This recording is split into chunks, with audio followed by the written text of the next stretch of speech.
Hi and welcome to a new video. I just wanted to show you my league starter and how it went. The first video I uploaded of this build, this is still my Corrupting Cry build.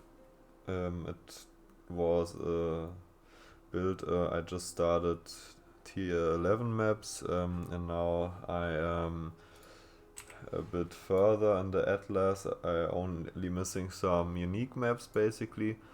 And yeah, this is my Atlas. I'm using a Wandering Path strategy, which is very nice this league because we get all the good notables, the new notables, which still work for Wandering Path. So you can squeeze in something like Expedition, which doesn't really cost much time because you can just place one explosion and it's very fast. So we use Harvest, which is really nice for this build because you can explode like big rares and just kill the whole harvest pack basically. So we take the heist nodes, no, the expedition I mean, and the heist. Yeah, we also take some heist nodes here, just some heist smugglers chance and blueprints and yeah, contracts. And we also take all the quant and the rarity of obviously, yeah, and then we use the red altar. Late game I would probably spec into the blue altar, but we need the map currency and stuff like that. That's really nice for the early game. Early mapping I didn't really play a lot, so yeah, we are level 95 with this character. We are still dying sometimes, but I made the build very tanky, but we didn't really invest that much. I'm also planning a new build already, so I just don't want to invest more into this character. We don't even have an anoint on our amulet, so we just can show you the gear. Basically like a 10 chaos weapon, which I bought and crafted minion damage on. We got the Devouring Diadem, that's pretty much the most expensive item in the whole build. We don't have anything that costs more than 1 divine, basically only the helmet and the body armor, the 6 link maybe. So you also can get a +2 corruption very easily for like under 3 divines. 6 linked, which I didn't bother. I have one here, but didn't bother to 6 link it. I bought it and then I 6 socketed it. Then I looked up the fusing prices, the tainted fusing, and there were like 70 chaos, and then I didn't really had a currency at the time, at least, so I just left it for now because I'm already, like I said, starting a new build, which I will level very soon. Just trying to get some items for it, some more items. So that's our gloves, that's nothing special. A Fractured Chaos Res and then the Delirium Essence for the damage over time. Socketed Gem Steel, 30% more damage over time. A crafted +1 AoE for my Reap setup for single target basically only. In the chest we have our Warcries. We use Ancestral Cry because we are actually stacking armor because we have the 4th woe, so that's a lot of buff. Like we have like 66 buff effect with plus 1540 armor. That's like, yeah, like 2400 or something like that armor. That's pretty nice. And we use Anomalous Second Wind, which gives us 2 cooldown uses instead of only 1. We don't care about the reduced CDR because we are using this claw, which sets our cooldowns at 4 seconds no matter what, so you can't further scale it. But you don't have to invest anything in Warcry CDR basically and get them from 8 seconds to 4 seconds, which is really nice and saves a lot of passives. So we get that, we get a lot of buff effect. And the explode mod, which is the most important one. That's really nice because this is a mapping character. We have some single target damage, like can get with more investment about 3 million. Right now we have like 1.8 combined DPS. So yeah, that's the amulet, basically like a 30C amulet, nothing special, not even anointed like I said. That would be also upgrade, just the anoint, and like the double corrupt or the single corrupt with +2 curse would be around like a 30 damage increase. So yeah, 30%. We are using one ring with a plus endurance charge synthesized. You don't need that, it's pretty expensive, like at least 2 divines or 3 divines. This is only item level 75, so it was 2 divines, and you can, on bone rings, you can get minion damage, which I thought was really nice, but I didn't get it. I just needed the attributes and the resists, so I got a normal ring without endurance charge and just dex and res to, yeah, basically have a playable character. Then we just use Death Store, just a +1 endurance, some res, move speed, pretty basic. Then we are using just a random belt with res, and yeah, that's basically it. We try to scale a lot of global damage, like the minion damage and the damage per endurance charge, which we get from the tree here and from the juggernaut here, and then we transform minion damage to also global damage, which affects us, and yeah, that's also scales the explosions, which we are trying to scale, get some more AoE through also endurance charges to have a smoother map clear. For defense, like I said, a pretty common combo is the 4th woe with Devouring Diadem, so you can squeeze in another aura. You basically, normally you can't use your energy shield with 4th woe and Divine Flesh, and yeah, you can still make use of it for something like Divine Blessing. So we get like a free pride, basically. We just have to press it every 30.6 seconds, which is very doable. So yeah, we have 20k armor without flask with Ancestral Cry buff, and the flask we have around 40k, which half of it which we get on our chaos res basically, and half of that applies to elemental damage through Divine Flesh, so we get like half of our armor on our elemental hits we are taking. So yeah, we have just a random seed, like try to get some decent nodes. We have 1 max chaos here.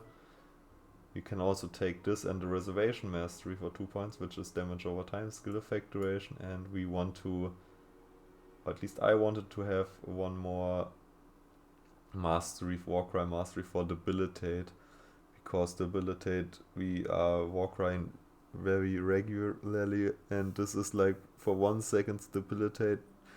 It might be very short, but it's a lot of reduced damage taken, and yeah, I think it's a really nice defensive layer. So the Thread of Hope here is very nice. We get, like I said, this one, which is in our case 72 increased damage, and this one for 24 increased damage, and some frenzy charge generation while mapping at least, and 1 minimum, which is always up also for bossing. Then we get some mana reservation efficiency for our stance. We are using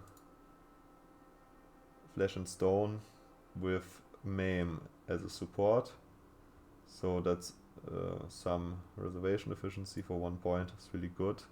Some Warcry speed with increased damage for each Warcry for each time you Warcry recently, which I would say is like around 4 times most of the time, so 60% increased global damage, which is also nice. Like I said, global damage is king. We also get this mastery. We have like I think like 5 auras or 6 maybe, so that's also like 50% increased damage, 48. And yeah, Warcry recover 15% of life, which is just offsets the cost basically. Really nice.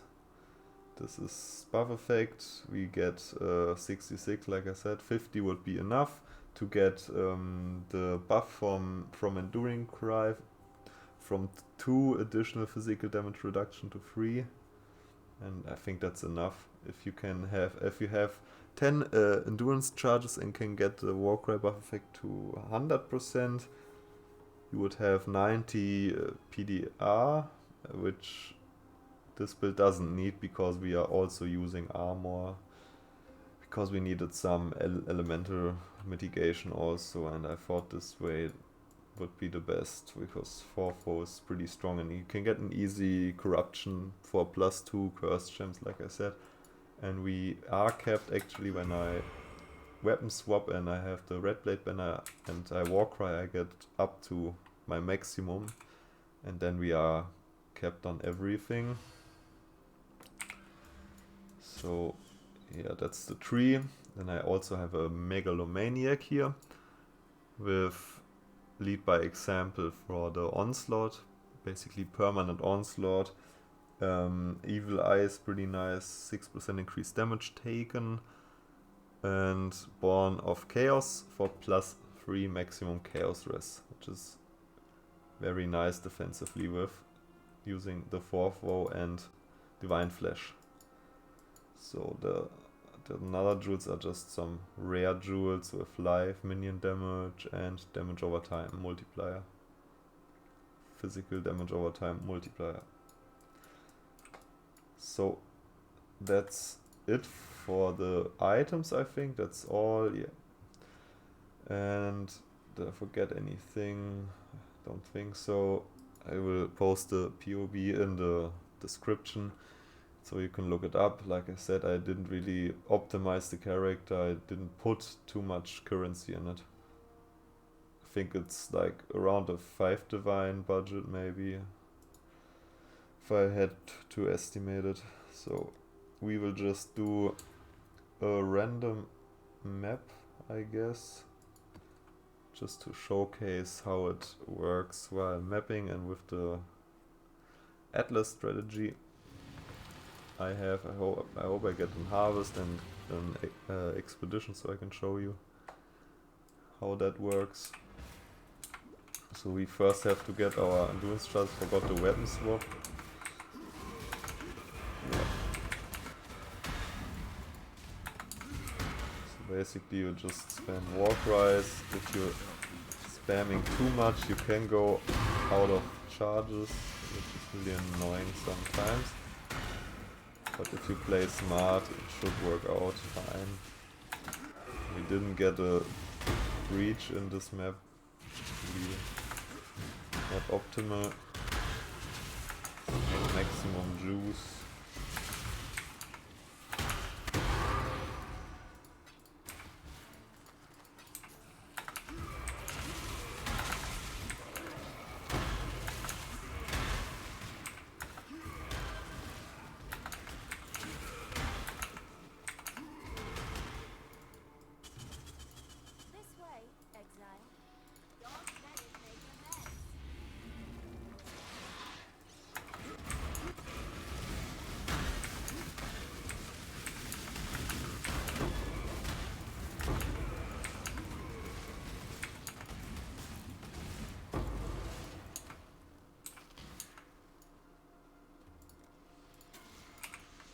You always pick the one with the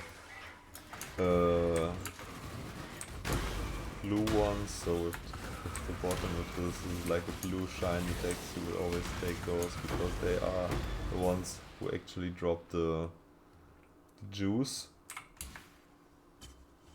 So here we would take this one because it's 2 and this is only 1.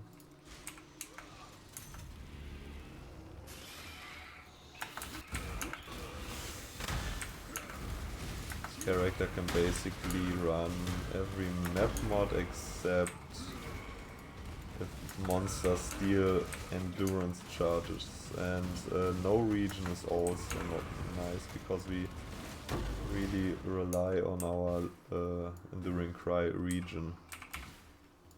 I mean, they are doable, but not very pleasant to do.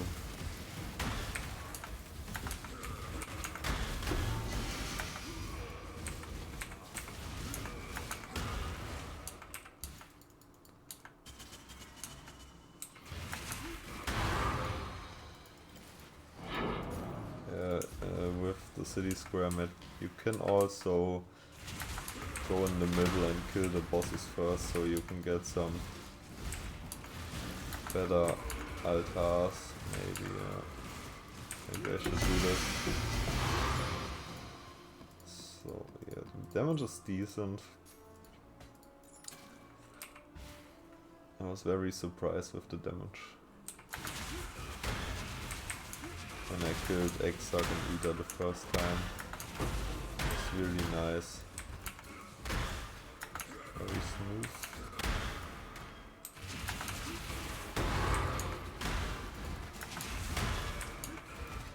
Basically can click every altar without reading the downsides and never had any problems with that.